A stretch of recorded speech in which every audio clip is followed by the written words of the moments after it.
एक ही सरकार अगर लंबे समय तक रहती है तो उन्हें किसी भी तरह का भय होता नहीं है ना। तो डेवलपमेंट की रफ्तार जो है बहुत कम हो जाती है। अब बिहार के ले लीजिए, पिछले ऑलमोस्ट 20 साल से है, मान के चलिए 18 साल हो गए हैं। बिहार का जो रफ्तार होना चाहिए वो रफ्तार बिल्कुल नहीं है, काफ़ी स्लो है। अब प्रॉपर पटना की देखा जाए तो पटना के मामले में कह सकते हैं कि हाँ थोड़ी बहुत रफ्तार हुई है, बाकी सब बिहार के मामले में देखा जाए, एम्प्लॉयमेंट के मामले में मान लीजिए, एजुकेशन के मामले में मान लीजिए, हेल्थ सेक्टर के मामले में मान लीजिए, देखिए बाकी स्टेट की तुलना में हमारा जो स्टेट जो है बहुत पीछे है। मुझे तो लगता है कि सबसे बड़ी बात है कि पहले एक पार्टी की सरकार स्थिर हो जाए तो ये भी एक सबसे बड़ा मसला निपट जाए। उसके बाद हम बाकी चीज़ों पे ध्यान दे पाएंगे। नहीं तो 5 साल के बीच में 3 साल तो यही चिंता रहती है कि किसकी सरकार रहेगी। तो कम से कम ये चिंता अगर हटेगी तो लोग दूसरे मुद्दे पे ध्यान देंगे। जो नेता वगैरह है हमारे जो है अभी रोजगार पर ठीक ध्यान दे रहे हैं बिहार में, तो ये एकदम 1 नंबर काम हो रहा है, बहुत बढ़िया काम हो रहा है, ठीक है। लेकिन सरकार स्थिर हो जाएगी तो फिर और भी दूसरे मुद्दे हैं। कोई भी पार्टी की हो सरकार, लेकिन स्थिर रहे, जो ये किसी की भी हो स्थिर रहे, किसी की भी हो, जनता के लिए काम करे। हमको बस इतना ही चाहिए।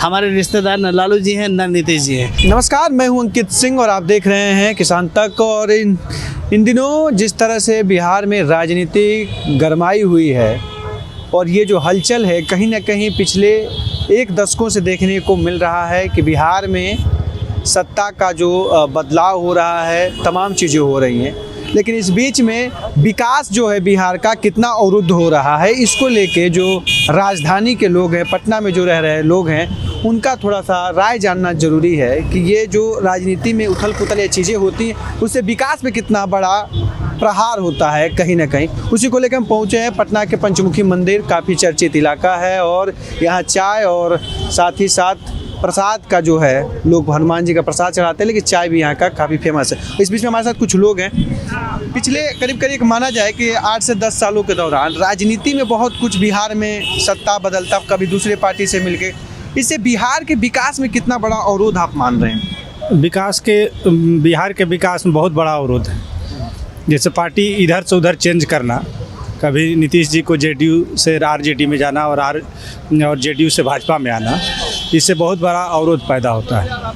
किस तरह से देख रहे हैं? क्या लग रहा है कि जो और राज्यों में 10 साल पहले जो अन्य राज्यों की तुलना में अगर बिहार के परिप्रेक्ष्य में बात करें तो बिहार कहाँ है और कितनी बड़ी क्या क्या चीज़ों में अवरोध आया है? ऐसी चीज़ों जैसे विकास में बहुत बड़ा अवरोध आया है। क्या, जैसे कुछ अगर एक बात पे करना हो, जैसे बहुत जगह आपको तो यहाँ दिखाई दे रहा है, लेकिन गाँवों के गलियों में इतने रोड की बहुत समस्या है अभी भी। यहाँ शहर में या हाईवे पर तो अच्छा दिखाई दे रहा है, लेकिन अभी भी दिक्कत है, अभी भी दिक्कतें हैं। राहुल कुमार नाम है मेरा। राहुल भाई, ये बताइए कि जो इस तरह से कहा जाता है कि राजनीति में अगर स्थिरता किसी राज्य में रहती है तो विकास या बहुत चीज़ों पे उसका असर पड़ता है, आपको लगता है कि बिहार में? बिल्कुल सही बात है, सही बात है। अगर देखिए एक ही सरकार अगर लंबे समय तक रहती है तो उन्हें किसी भी तरह का भय होता नहीं है ना। तो डेवलपमेंट की रफ्तार जो है बहुत कम हो जाती है। अब बिहार के ले लीजिए, पिछले ऑलमोस्ट 20 साल से है, मान के चलिए 18 साल हो गए हैं। बिहार का जो रफ्तार होना चाहिए वो रफ्तार बिल्कुल नहीं है, काफ़ी स्लो है।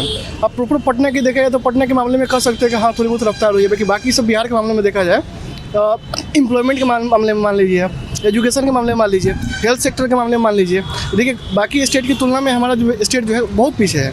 और कहना चाहेंगे कि पूरे इंडिया में सबसे लास्ट नंबर पे आता है एजुकेशन और एम्प्लॉयमेंट के मामले में, तो कहना गलत नहीं होगा। आज के देखा जाए तो मतलब कि ह्यूमन डेवलपमेंट सबसे ज़्यादा नंबर 1 पे माना जाता है। हमारा बिहार में क्या है, रेशियो क्या है, लिटरेसी का रेशियो क्या है, एम्प्लॉयमेंट का रेशियो क्या है, हमारे बिहार में कितने सारे अच्छे यूनिवर्सिटीज़ हैं आप बता सकते हैं। बाकी स्टेट की तुलना में कंपेयर किया जाए तो मेरा मानना है, पर्सनली मानना है कि हम लोग बाहर रहते हैं, दिल्ली में रहते हैं, तो हम लोग वहाँ से कंपेयर करते हैं। अगर यहाँ के लोग को लगता है कि हाँ रोड बन रही है, सड़कें बन रही है, बस यही डेवलपमेंट लगता है उनको, लेकिन मुझे नहीं ऐसा लगता है। हर फील्ड में बिहार को डेवलप करना चाहिए, खास करके एजुकेशन के मामले में, क्योंकि एजुकेशन जो है ना इंसान का पहला जो है अधिकार है। और हमारा बिहार का गवर्नमेंट स्थिति देख लीजिए, काफ़ी बुरा है, काफ़ी बदहाल है। तो मतलब बदहाली का कहीं ना कहीं आलम आप मान रहे हैं कि है एक अनुपात में? हमारे कहने ना कहने से कोई फर्क नहीं पड़ता। अच्छा, ये बताइए कि किसी राज्य में स्थिर सरकार कितना विकास का बेहतर विकल्प रहता है? अभी तो राजनीतिक बात है, नहीं विकास की बात है। विकास जिस तरह से कभी आपको लगता है कभी भाजपा के साथ कभी राजद के साथ ये जो चीज़ें बिहार में चल रही हैं, ये बिहार के लिए फायदे का चीज़ें हैं, इससे कुछ विकास या यहाँ के लोगों को रोजगार में कोई बाधा नहीं है, वो अलग चीज़ है, विकास अलग चीज़, ऐसा मानते हैं कि ये? हाँ ठीक है, भाजपा का सरकार अभी सही चल रहा है, विकास हो रहा है। विकास हो रहा है। हाँ बिहार में विकास है कि नहीं? है, विकास सही है। विकास है, मतलब बहुत। हर जगह चल रहा है। हाँ बहुत, पहले से तो बहुत विकास है। पहले से पहले से तो लोग नया लोग आता है तो लगभग नहीं करता है कि वही बिहार है। हाँ तो आप मानते हैं कि विकास हाँ विकास हो रहा है। बिहार में चीजें, लोकसभा चुनाव भी है, आप कितना मानते हैं कि किसी एक राज्य में एक पार्टी की सरकार होना बहुत ही जरूरी है आज के दौर में बिहार को देखते हुए, ऐसा लगता है? क्योंकि बिहार में जिस तरह से आप देख रहे हैं उथल पुथल संभावनाएं क्या है क्या नहीं वो बात की बात है, लेकिन जो हवाएं उड़ रही हैं उसको देख- मुझे तो लगता है कि सबसे बड़ी बात है कि पहले एक पार्टी की सरकार स्थिर हो जाए तो ये भी एक सबसे बड़ा मसला निपट जाए, उसके बाद हम बाकी चीज़ों पे ध्यान दे पाएंगे। नहीं तो 5 साल के बीच में 3 साल तो यही चिंता रहती है कि किसकी सरकार रहेगी, तो कम से कम ये चिंता अगर हटेगी तो लोग दूसरे मुद्दे पे ध्यान देंगे। जो नेता वगैरह है हमारे जो है अभी रोजगार पर ठीक ध्यान दे रहे हैं बिहार में, तो ये एकदम 1 नंबर काम हो रहा है, बहुत बढ़िया काम हो रहा है, ठीक है। लेकिन सरकार स्थिर हो जाएगी तो फिर और भी दूसरे मुद्दे हैं। कोई भी पार्टी की हो सरकार, लेकिन स्थिर रहे, जो ये बीच किसी की भी हो स्थिर रहे, किसी की भी हो, जनता के लिए काम करे, हमको बस इतना ही चाहिए। हमारे रिश्तेदार न लालू जी हैं न नीतीश जी हैं, हमारे लिए काम करे, हमारे लिए सोचिए, दोनों मिल करके। विपक्ष का काम होता है कि कंस्ट्रक्टिव फीडबैक जिसको बोलते हैं वो देना, डिस्ट्रक्टिव फीडबैक नहीं। ऐसा फीडबैक दीजिए जिससे कि सामने वालों को फ़र्क पड़े, वो कुछ कर सके। आंख बंद करके नहीं कि विकास होना चाहिए, नहीं, आपके पास कुछ मुद्दा है तो बताइए, कुछ प्लान है तो बताइए, वो काम करेंगे, उस पर नहीं काम करेंगे तो हम लोग हैं यहाँ पर देखने के लिए, हमारे वोट से सब डिसाइड हो जाएगा। सही बात है। तो ये है, स्थिर सरकार तो जरूरी है। और स्थिर से कुछ लगता है कि रुक जाता है कुछ चीजें, बहुत कुछ या बहुत कुछ रुक जाता है आपका। आप अगर चिंतित, आपकी नौकरी अगर खतरे में रहेगी तो आप काम पर कहाँ से ध्यान लगाएंगे? बड़े छोटे लेवल पे ये बात अगर आपको बताई जाए, आपके दिमाग में निश्चिंत होना चाहिए। गवर्नमेंट जॉब क्यों होता है कि आप निश्चिंत हो जाता है कि आप अगर काम ही कर रहे हैं तो उस काम को करते रहें। अब आपके दिमाग में ये चिंता नहीं कि अगले 3 महीने बाद सैलरी कौन देगा, नहीं, सैलरी मेरी फिक्स है, अगले 5 साल तक मेरी सरकार है, अब हम काम कर रहे हैं। युवाओं में भी संशय बना हुआ है अपने रोजगार को लेके बिहार के परिदृश्य में। ऐसा युवाओं जब में चीजें जब चलती है, चाहे किसी को लेके काम, कोई अगर कोई इंडस्ट्री खोल रहा, चालू करना चाह रहा है, ये चीजें जो होती हैं, आपको लगता है कि वो भी सरकार की तरफ यहाँ उनका भी पर- दिमाग उधर उधर घूमता रहता है? यहाँ पर एक तो रोज़गार के अवसर कब है, बिजनेस शुरू करना, आपके पास पूंजी हो सकती है मगर आपको सपोर्ट भी मिलना चाहिए गवर्नमेंट की तरफ से। 10 तरह की पॉलिसीज़ है, 10 तरह के अरेंजमेंट्स चाहिए यहाँ पर, जो कि नहीं होने की वजह से भी कई लोग शुरू कर देते हैं, फिर उसको बंद करना पड़ जाता है। तो एक बार अगर नुकसान हो गया तो फिर दोबारा खड़े होने में भी दिक्कत होती है। तो सरकार को कुछ पॉलिसीज़ निकालनी चाहिए। केंद्र सरकार तो बहुत सारी निकाल रही योजना है, जिसमें मुद्रा, ये स्टार्टअप्स वाला जो एक है वो बहुत बढ़िया चीज़ है। यहाँ राज्य लेवल पे भी कुछ करने का ज़रूरत है ताकि छोटे छोटे जो बिजनेसमैन खड़े हो, रोज़गार देने का काम शुरू हो जाए। मुख्यमंत्री उद्यमी तमाम तरह की मुख्य सरकार की भी रह रही है, तो उसका कुछ फायदा? उद्यमी, मैंने पर्सनली भी कई लोगों को मदद किया है उद्यम अकाउंट खोलने में, मेरे आस पड़ोस में लोगों को मदद किया है।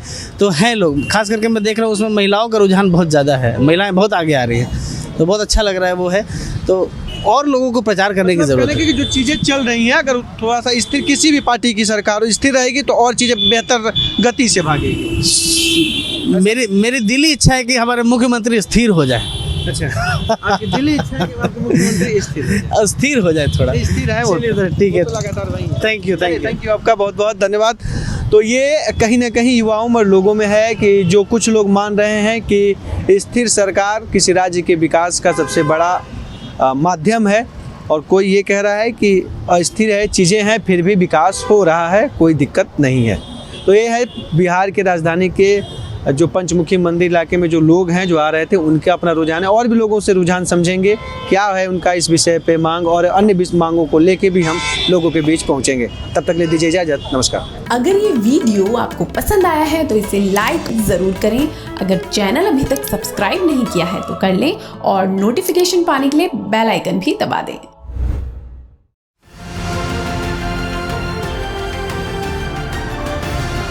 किसान तक खाना है तो उगाना है, किसान तक खाना है तो उगाना है, किसान तक खाना है तो उगाना है, किसान तक खाना है तो उगाना है, किसान तक खाना है तो उगाना है, किसान तक खाना है तो उगाना है।